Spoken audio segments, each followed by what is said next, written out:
Hey there, how's it going? It is your muscle building coach, Lee Hayward, and the muscle building boy, Harvey Hayward. Say hi.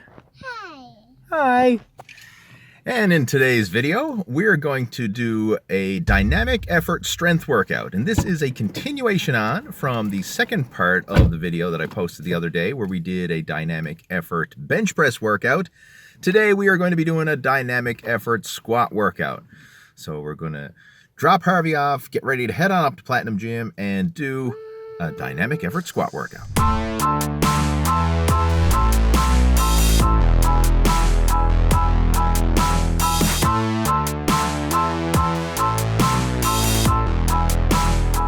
And we're going to start off the workout with the box squat. Now this is an awesome exercise that will teach you the proper technique for squatting. And how it works is you're going to set up just like you would for a regular back squat. I'm actually doing a low bar squat here on the video. And the only difference is you're going to sit down on the box in the bottom range of motion. And this breaks up the eccentric and concentric chain. So it takes the momentum out of the exercise because you can't rebound out of the bottom. You have to pause momentarily on the box.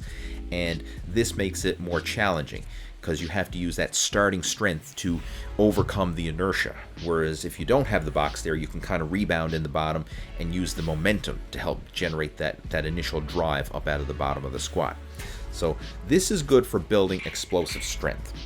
Now, what I have set up here is a plyometric box with a rubber weight plate on top. Now, you can get different height boxes. I'm actually using the smallest one that we have at the gym with a rubber weight plate, and that works out to the right height for me, but you'll have to experiment and get something for the right height for you. Sometimes you can get away with just using a flat exercise bench. I know a lot of people do that, but unless you're very tall, most flat benches are probably going to be too high for a box squat. It'll actually be above parallel.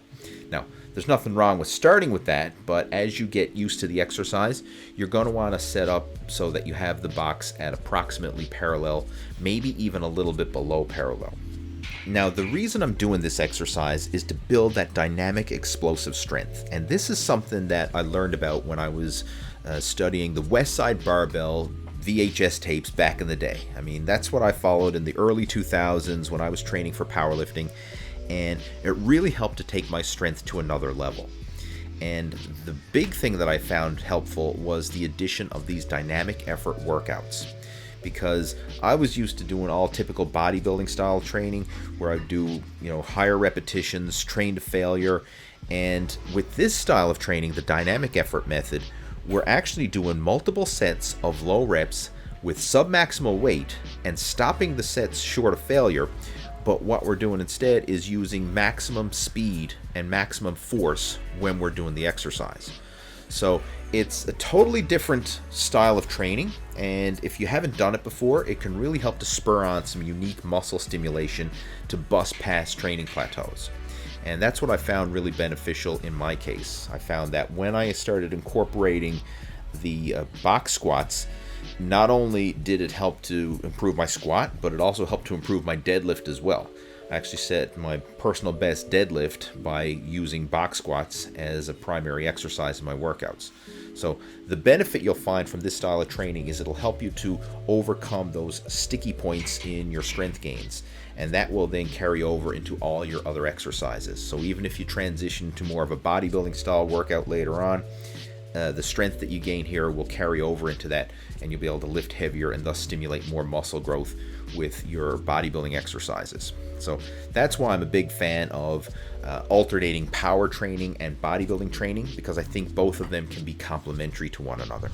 And after the box squats, I'm going to do some power rack squat lockouts. And this is an overload exercise that's going to force your body to handle more weight than you'd normally be able to lift in a full range of motion. So you'll notice I have the barbell set up on the safety pins in the power rack, and I'm only using a quarter range of motion. So I'm literally quarter squatting the barbell up off the safety pins.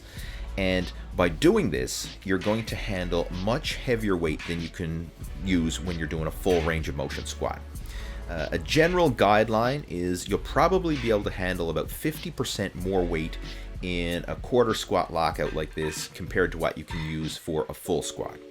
So what I want you to do is just start off light and build yourself up set by set, doing around 5 reps per set.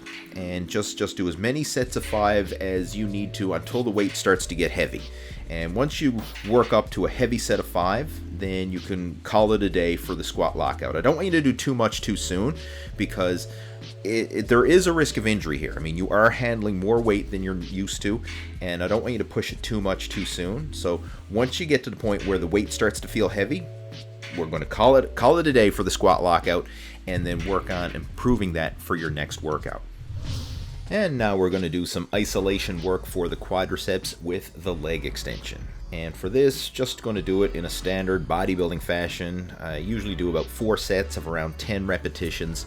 And the idea is just to go slow and controlled and really feel those quadriceps squeezing and contracting with each repetition. So you don't want to use momentum or an explosive lifting tempo with this, because it's not a power exercise, it's an isolation exercise. And the main idea is just to really focus on working the muscles. So we've already done our heavy lifting with the lockouts, our explosive lifting with the box squats. Now we're just focusing on isolating and working the actual muscle.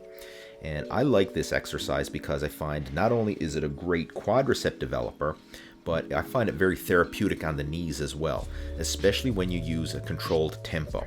I mean, if people complain that the leg extension is hard on the knees, it's usually because they're either lifting too heavy or using momentum and trying to lift too fast. But if you do this exercise with moderate weight and use a slow and controlled cadence, it can be very therapeutic and beneficial for knee pain. I mean, in the past, I've actually rehabbed some old nagging knee injuries from using lightweight, high repetition leg extensions, and it's a great exercise for doing that. And after the leg extensions, I'm going to do some isolation work for the hamstrings with the lying leg curl. And this is a great isolation exercise. Again, same idea. You want to use moderate weight, a slow and controlled cadence, and really focus on squeezing and contracting the weight up, not using momentum or explosiveness and swinging the weight up. Again, these are isolation exercises. They're not power exercises. So there is a difference in technique when you're doing power moves and isolation moves. And I find that if you try and do lift too fast, too explosive when it comes to an isolation exercise, momentum very often takes over and you get less muscle activation. So there's a time and a place for being fast and explosive, and when it comes to these isolation exercises, it ain't it. You want to keep the form nice and strict. So for these, I recommend 4 sets of around 10 to 12 repetitions, really feeling those muscles squeeze and contract with each rep. Moving on in the workout, I'm going to do some work for our core with the decline bench sit-up. And this is a good one to really hit the entire frontal abdominal wall. So you're going to get the upper abs, you're going to get even the lower abs, bring in a little bit of hip flexor there as well. So it's a great overall abdominal exercise. And for the decline bench sit-up, you can usually adjust the tension based on the angle of the bench. So if you have an adjustable bench, you might want to just start off with a slight decline, and then as you build up your strength, as you build up your work capacity, you can increase the angle so it becomes more difficult. I generally don't recommend adding weight to this exercise.